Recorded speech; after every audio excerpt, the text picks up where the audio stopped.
ఓం నమ శివాయ, శ్రీమాత్రే నమః. జై కాలభైరవాయ.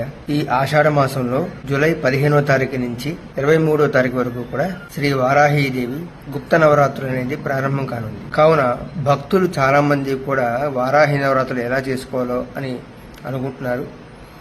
నేను ఈ వారాహిదేవి నవరాత్రులు ఎలా చేసుకోవాలో మీకు యూట్యూబ్లో నేను మీకు పూర్తి వీడియో అనేది పెట్టడం జరుగుతుంది. నా యొక్క యూట్యూబ్ ఛానల్ కూడా ఓంకారశ్రీ నుంచి #శివాచార్యులకి నేను మార్చడం జరిగింది.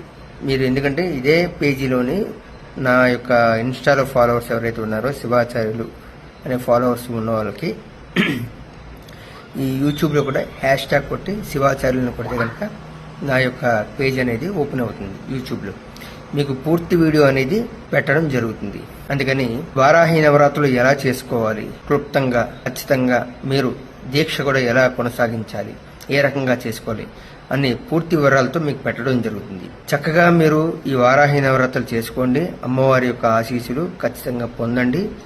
మీ యొక్క భూ యొక్క వివాదాలు ఉన్నా సరే, భూ సమస్యలు ఉన్నా సరే, ఎవరికైనా సరే గృహ సమస్య ఉన్నా సరే, సంతాన సమస్య ఉన్నా సరే, భార్యాభర్తల మధ్య దాంపత్య సమస్యలు ఉన్నా సరే, శత్రు దోషాలు ఉన్నా సరే, శత్రు భయాలు ఉన్నా సరే, మీకు ఎవరైనా ఏదైనా సరే పలానా వాళ్ళు చేశారనేటువంటి భయాలు కట్ట ఉంటే గనక చక్కగా ఈ వారాహిదేవి నవరాత్రుల దీక్షని పరిపూర్ణంగా కొనసాగించుకోండి.